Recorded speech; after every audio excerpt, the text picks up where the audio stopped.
വിമുക്ത സംസ്ഥാനമാക്കി മാറ്റണം. അതിനുവേണ്ടി എല്ലാവരുടെയും സഹായം അഭ്യർത്ഥിക്കുക. ഇതിനകത്ത് രാഷ്ട്രീയമില്ല. ഓപ്പറേഷൻ തുഫാൻ രാഷ്ട്രീയത്തിന് അതീതമായി എല്ലാവരും യോജിക്കേണ്ട ഒരു കാര്യമാണ്.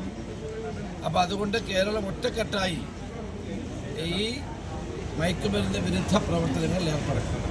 26-ാം തീയതി ലോക മയക്കുമരുന്ന് വിരുദ്ധ ദിനമാണ്. അന്ന് കേരളത്തിലെ എല്ലാ വിദ്യാലയങ്ങളിലും ആഭ്യന്തര വകുപ്പ് പുതിയ പരിപാടികൾ ആവിഷ്കരിക്കുക. എല്ലാ MLA-മാരും അവരുടെ നിയോജക മണ്ഡലങ്ങളിൽ അന്ന് ഈ പരിപാടികൾ ഉദ്ഘാടനം ചെയ്യുന്നത് തീരുമാനിച്ചിട്ടുണ്ട്.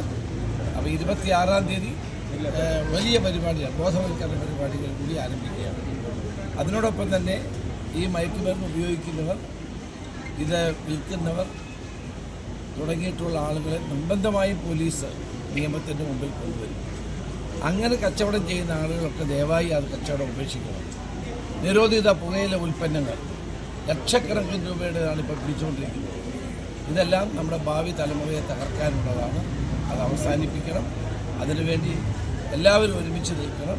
രാഷ്ട്രീയത്തിന് അതീതമായി എല്ലാവരും ഒരേ മനസ്സോടെ മുന്നോട്ടിറങ്ങണം എന്നാണ് എനിക്ക് അഭിപ്രായം. സാറേ, സോഷ്യൽ മീഡിയ ഇൻഫ്ലുവൻസേഴ്സൊക്കെ ഇതുമായി ബന്ധപ്പെട്ട് സമൂഹ മാധ്യമങ്ങൾ സാർ കണ്ടല്ലേ തുപ്പി എന്ന് പറയുന്ന വ്യക്തിക്കെതിരെ നിരവധി ആരോപണങ്ങൾ നടത്തുന്നത്, ഇതൊക്കെ എങ്ങനെയാണ് പ്രതികരിക്കുന്നത്? അങ്ങനെ ഒന്നിനെ പറ്റി ഞാൻ പൊതുവെയാണ് പറയുന്നത്.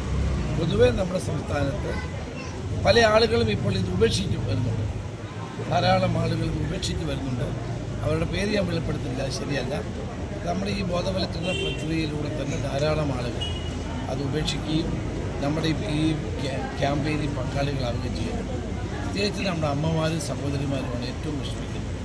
മക്കളെ സ്കൂളിലും കോളേജിലും അയച്ചിട്ട് അവരനുഭവിക്കുന്ന പ്രയാസങ്ങൾ പോലെ വരില്ല. അപ്പം നമുക്ക് ഭാവി തലമുറയെ രക്ഷിക്കണം. അതിനു വേണ്ടിയിട്ട് എല്ലാവരും ഒരുമിച്ച് നിൽക്കും. അതാണ് ഞാൻ. ഓപ്പറേഷൻ തുഫാൻ പോലെ സാർ ഈ 2-3 ലോട്ടറി നല്ല നടക്കുന്നുണ്ട്. 2-3 ലോട്ടറി അതേമാതിരി അത് ഈ ഓപ്പറേഷൻ തുഫാൻ കഴിഞ്ഞതിന് ശേഷം അതിന് വ്യക്തമായ തീരുമാനം എടുക്കണം സാർ. സാറേ, ഉത്തരമേഖല ഐ.ടിയുടെ കാര്യത്തിൽ